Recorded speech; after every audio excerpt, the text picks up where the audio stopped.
So, you want to be one of the cool guys and you don't want to stick around with the softcore mode anymore? You want to do some stuff in Diablo 3 which is only for the toughest of the toughest ones? Like actually dying and losing your hero with all of your best gear? Like losing plenty of hours of gem leveling and crying about all the friggin' meds you spent on rolling on the goddamn cooldown? Well, my friend, then this video might be for you. Let's get serious in Diablo 3 Hardcore. Number 1. Use your cheat death. This one is obvious. It's one of the most important things.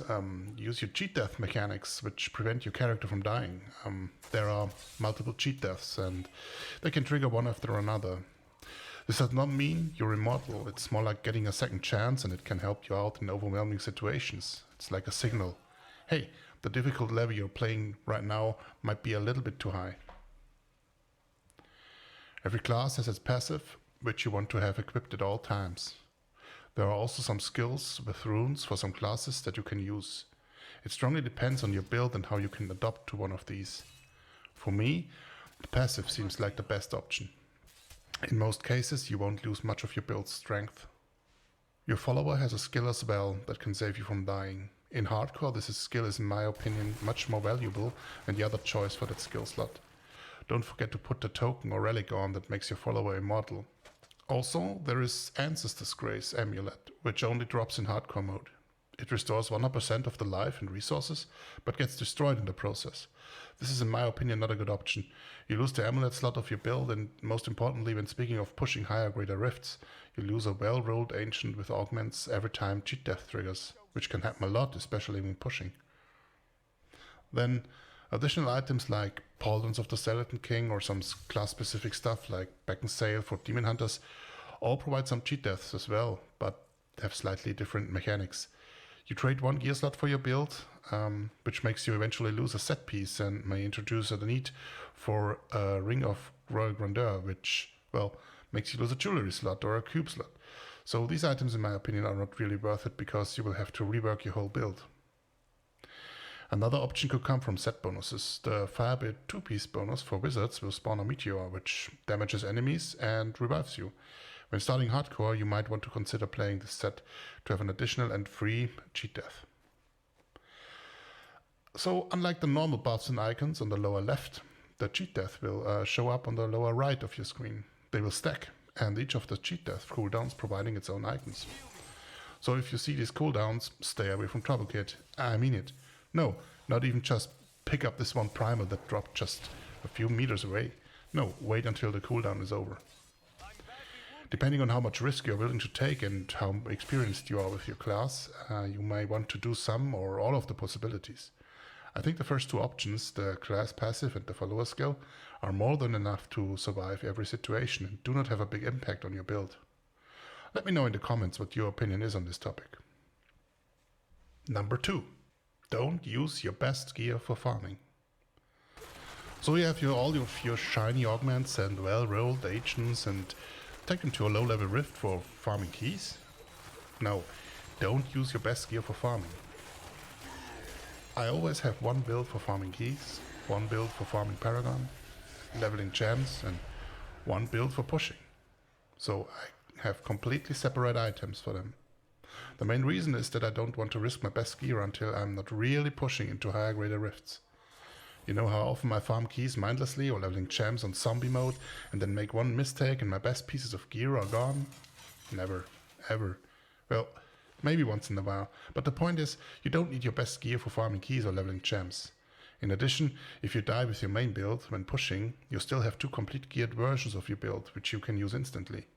Besides these obvious reasons, you can optimize your items for the purpose of the build. For example, I roll pickup radius and XP boosts on my farming builds when possible. Number 3. The Gem of Ease. So, why not upgrade the Gem of Ease to level 25? It's always good to have a level 25 Gem of Ease and a good level 70 weapon in your stash. You can use it right away in case you lose your hero and need to level up a fresh one. It may seem like a waste of time, but it really is not. It's a worthy investment in the future. Once you have some decent gear, it only takes about 15 minutes to get this gem up to level 25. Also keep some good weapons with slots in when you find any, Any weapon build you're able to use will do. One with a special attribute that boosts the skill is even better. I am returning to town. Number 4. A backup hero. Try to have an additional level 70 hero up before bad things happen.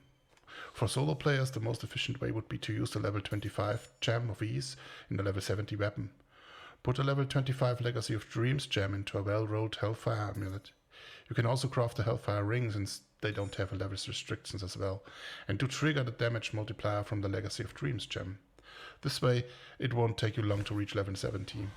Of course, you can also get a boost from another person, but for me personally, one-shotting everything in my way and leaving a trail of destruction in my path is really satisfying, and I see it like an hour of variety in comparison to the big grind. A backup hero in combination with backup gear in the stash will bring you up and running in no time after a worst case scenario.